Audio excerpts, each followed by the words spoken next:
rules which are very important. So if in the direct speech there is now, then in the indirect speech there will be then. If there is here, there will now be there. If it's today, then it will be that day. Tomorrow will be the next day. Last week will be the previous week.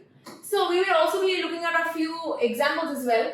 This will be that. Tonight will be that night. Ago will be before. Thus will be so. Hither will be thither. Come will be go. Hence will be thence. Let's see these in actions when we do these exercises. So these exercises are actually from HSC past papers. So of course, when you are done with this lesson totally and you have learned the rules properly, the first thing that you have to do is not to memorize the rules, because I never follow memorizing or support it. The main thing that you need to do is practice. And where will you practice this from?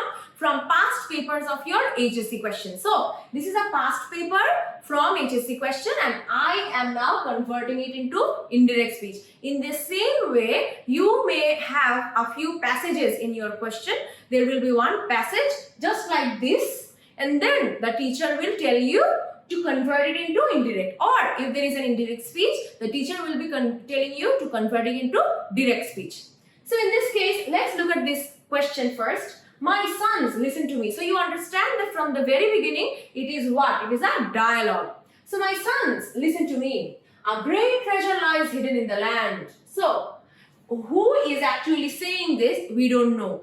Therefore, we actually have to read the whole thing until or unless we understand who the original subject is. And if there is no subject, you can just start by using he or she. So, a great treasure lies in the land, I am going to leave it to you. Then the dialogue closes. So, you understand that this entire, how many sentences are there? 3 sentences. The first 3 sentences have been told by one single person who is referring to his sons. So this person can either be a man or a woman, like this person can either be the mother or the father. Let's see and find out how we found it. Said the sons. So this is a dialogue said by the sons to their mother or father. Now let's see. You must dig the land for it, said the old man. So have we found the subject already? Yes. The subject is the old man. This is why I have told you from the very beginning that you have to first analyze and understand who the main subject is and then continue. So, because we have understood that it's the conversation between old man and his sons, so we will start off the first sentence by saying, the old man told his sons, what? The old man told his sons. So, you see how my sons has been converted to his sons. Listen to me. So, we will say the old man told his sons to listen to him. Me is now converted to him, right? Then, that a great treasure lies hidden on the land. So you see how this is lies hidden. So lies here is simple present and it will be converted to what? Simple past. So we have said lied here. I am going to leave it to you. So I am going is what? This is present continuous tense. So I have converted to what? He added that he was going to leave that to them. So I am going to is now was going to, because present continuous changes to past continuous, and leave it to you. You will now be them, right? Because particularly in the dialogue, we have to understand who this you is being referred to. This you is being referred to other people who the old man is speaking to. And who is the old man speaking with? The old man is speaking with his sons. They are definitely plural. So we have said them here. How we find it, said the sons. So the sons wanted to know, or in the case of wanted to know, you could also say the sons asked the same thing. The sons asked how they would find it. How will we find it? This how is actually short form of how will. So how will now be converted to how they would, because we is now they, will is now would. Okay? Then, you must dig the land for it, said the old man. So the old man replied. Why did he say replied? Replied means answered. Because there was a question asked right in the beginning of this sentence. So you have to say that the old man answered that or replied that you must dig the land for it. So you will now be what? They. Must is, or as it is, must dig the land for it. Okay? I hope this is clear. So if it is clear, let's move on to the next passage. Have you killed the... So here there is a mistake. Let me remove it in the very beginning. It's actually rats. Okay, yeah, there are no words like this anymore. So, have you killed the rats? Question mark, said the mayor. Yes, I have, said the piper. So, the mayor is asking this to whom?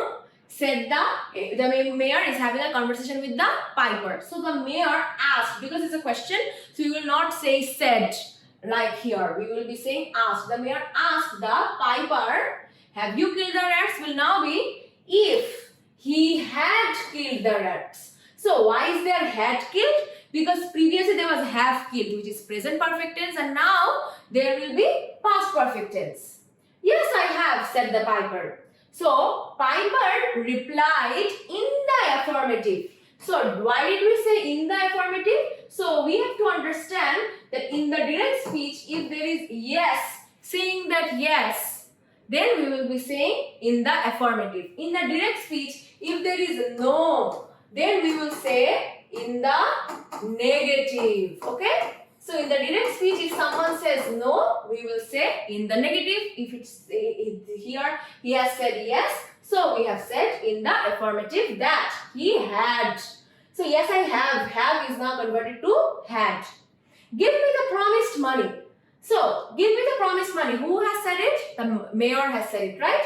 Then he told the mayor to give him the promised money. Me is now him and the promised money will be as it is. How funny, said the mayor. So, whenever you see an exclamation mark, that is when in the case of said, you will now say exclaimed, okay? So, the mayor exclaimed in wonder. So, this entire thing, the mayor has said why? Because here there is an exclamation mark that it was very funny. Because it was in the present tense, this conversation was happening in the present tense, so we have put it in the past tense in the indirect speech. We cannot give you so much money. So, he added that they could not give him so much money. So, we will now be they, cannot will now be could not, you will now be him. So much money. Take only 50. And told him to take only 50. Okay? I hope you have understood this as well. Let's look at this. How are you today? I said to Shumon. So this is a question, right? So what will I say? I will say asked. I asked Shumon how he was that day. So you understand how are you is now was because present turns to past and. We have learned right in the middle of this class that in the cases of words like today, today will be that day. So you see how today has been that day. Then I am very nervous for the coming exam. Shumon replied. So we will say Shumon replied that he am very will now be was very because present turns to past. Very nervous for the coming examination. In the case of examination, you could also write exam, okay? It's the same thing because you do not have to change the nouns. But even if you do, that's still fine. Haven't you taken enough preparation for this? I said to him again. So, I again asked him because you have used the word again. So, I have put here again as well. I again asked him if haven't you. So, this is in the negative form and of course in the present form. So, have not will now be had not. If he had not taken enough preparation for this will now be that.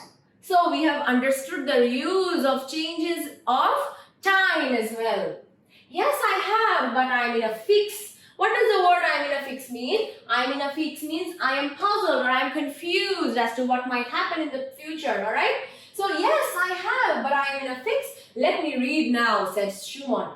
So, Shumon again replied in the affirmative. So, what did we say in the affirmative? Because there is yes here, right? So, we will be saying in the affirmative that he had. Have will now be had, but he was in a fix and requested that. So, let me is actually a request For this reason, we have used the word requested here, and then he might read then. Okay? So that was our third paragraph, and now we look at the fourth paragraph. I'll pay for it, he said.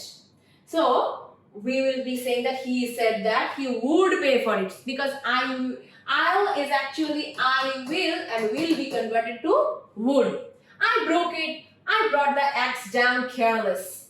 So he further said that, because he is continuously speaking, right? So he is further said that he had broken it. So past tense will now be past perfect tense, as you can see here. Had broken it. And he had brought. And had brought, because past tense is in past perfect tense. Brought the axe down careless. But no one hits accurately every time. I told him that no one hit accurately every time. So hits is now hit. Present is now in past form. Jerry, moreover, the fault was in the wood of the handle. So, and added that the fault had been. So, was is now converted to had been in the wood of the handle. I'll see. So, once again, I will. It will now be would. So, you see, I again told him that I would see the man whom I have bought it from. So, have bought will now be had bought it. Okay? So, because I have already put the preposition in the beginning, I do not need to put it in the end. But even if you put it in the end, that would still be fine.